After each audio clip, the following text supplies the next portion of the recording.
There are stories that begin as acts of mercy and end in tragedy. This is one of those stories. Bushman's Hole, South Africa, January 2005. Two men descend into the depths of one of the world's deepest underwater caves. One descends to bring home the body of a young diver who died 10 years earlier, and the other follows to help him. But the depths do not forgive mercy, and what started as a mission of compassion turned into one of the most shocking tragedies in the history of technical diving. Deon Dreyer was a young South African diver, just 20 years old, full of energy and passion for exploring underwater caves. In December 1994, Deon joined a group diving in Bushman's Hole, a vertical underwater pit notorious for its depth and danger. Bushman's Hole is not an ordinary cave. It is a nearly vertical shaft plunging hundreds of meters into the earth, filled with dark water, bitter cold, and crushing pressure, a place where silence gradually swallows everything. Deon descended to about 50 meters when something went wrong. Accounts vary. Maybe panic set in, maybe equipment failed, or maybe nitrogen narcosis, the altered state from breathing nitrogen under pressure, clouded his judgment and caused disorientation. Whatever happened, Deon never resurfaced. He died there in the depths, and his body remained at the bottom, more than 100 meters deep, in a place nearly impossible to reach. His family was devastated, longing to bring their son home, but to retrieve a body from such depths is nearly impossible, too dangerous, too complex. And so 10 years passed. In 2004, Dave Shaw came to Bushman's Hole. Dave Shaw was an Australian technical diver, widely regarded as one of the world's most experienced deep-water explorers. He was not just a diver, but a man who pushed boundaries others dared not approach, someone who understood risk and understood responsibility.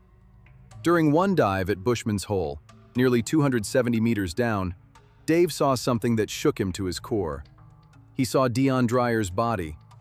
There lay the young man, pristine in his suit, still equipped, 10 years after his death, frozen in time in the cold dark. Dave made a decision that would change everything. He chose to bring Deon home. Dave wasn't careless. He knew the risks were immense, and he began preparations. With him was Don Shirley, a legendary technical diver and mentor, one of the best cave divers in the world. Together they crafted a plan. Dave would descend to 270 meters, locate Deon's body, secure it in a lifting bag, and bring it up, while Don Shirley would be stationed shallower, providing support and safety.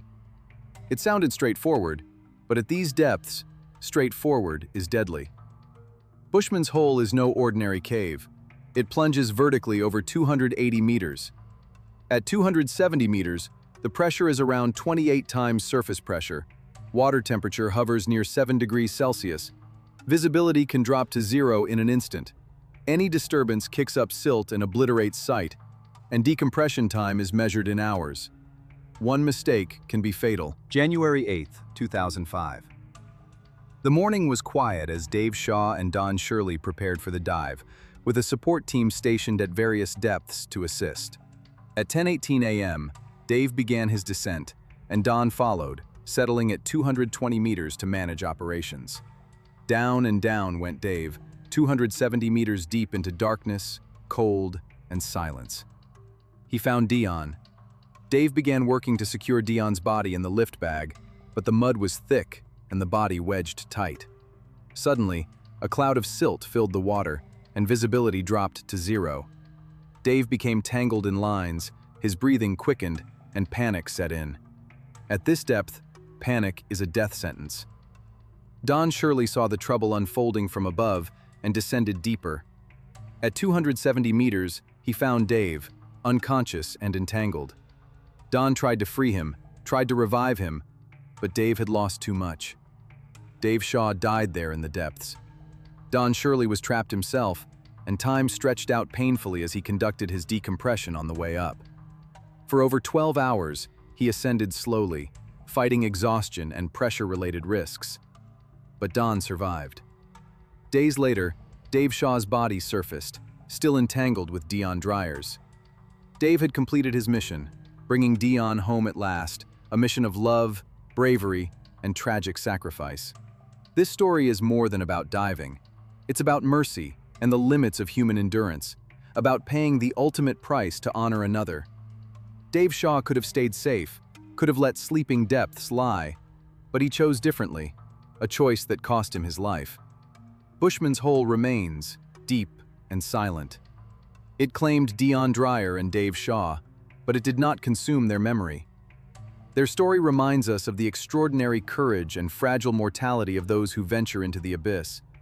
Because sometimes, the deepest journeys don't end with a return. The dive did not end when Dave disappeared into the dark.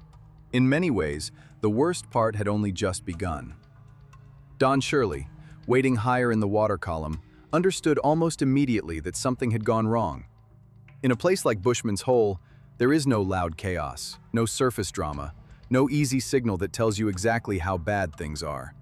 There is only data, body language, breathing patterns, silence, and the kind of instincts that experienced divers develop over years of surviving dangerous places. When Don realized Dave was in trouble, he made the decision that every diver hopes never to face. He went deeper. He left his safer position and descended toward the black void below, knowing full well that every meter cost him more gas, more time, and more chance of coming back alive. At those depths, even a rescue attempt is almost beyond human logic. But that was Don Shirley. He did not hesitate when another man's life was on the line. He reached Dave near the bottom and found exactly what he had feared. Dave was motionless, tangled in lines, and unresponsive. The lift bag, the body, the equipment, the silt, the darkness, all of it had turned the cave into a trap. Don fought to free him, trying to sort out the twisted mess by touch alone. He tried to revive Dave, tried to get control of the situation, tried to create order in a place where order no longer existed. But Dave had been down too long. The combination of extreme depth, stress, gas consumption, and disorientation had already taken him beyond rescue. For Don, the moment became a horrifying calculation. Staying longer might mean death for both of them. Leaving meant abandoning his friend in the dark. There are no good options in that kind of situation, only the least fatal one. Don made the hardest decision a diver can make. He saved himself. The ascent back to the surface was not a triumph. It was survival, and nothing more. For over 12 hours, Don slowly made his way upward, stopping again and again for decompression, because at those depths, the body cannot simply rise. Nitrogen must leave the tissues in stages, or the diver risks decompression sickness, paralysis, or death. Every stop was another test of endurance. Every minute stretched painfully. The cold seeped into his body, exhaustion dragged at him, and the emotional weight of what had happened followed him upward like a shadow. Meanwhile, Dave remained below. But the mission did not completely fail. The lift bag, though no longer under anyone's control, eventually did what it had been designed to do. Days later, the bodies of both men surfaced together, still linked by the machinery of that final effort. Deon Dreyer, after 10 years in the depths, was finally brought home. And Dave Shaw, the man who had gone into the abyss to retrieve him, was returned as well. The final outcome was both devastating and strangely complete. Deon Dreyer's family, after a decade of waiting, searching, and grieving, finally had the chance to bury their son. They had not been able to lay flowers at a grave. They had not been able to say goodbye in the usual way. For 10 years they had lived with uncertainty and helplessness, knowing only that Deon was somewhere below the surface, in a place no ordinary person could reach. Dave Shaw changed that.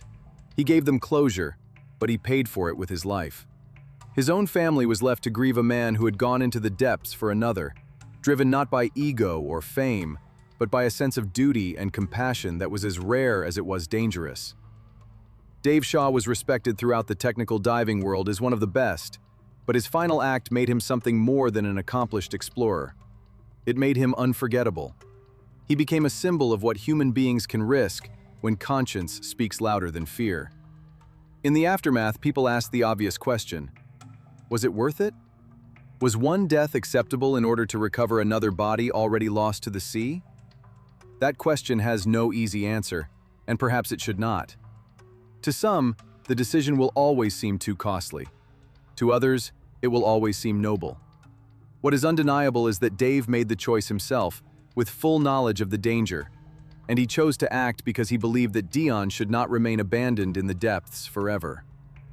Bushman's Hole still stands as a place of silence and danger, a vertical wound in the earth that has taken more than one life and inspired more than one warning.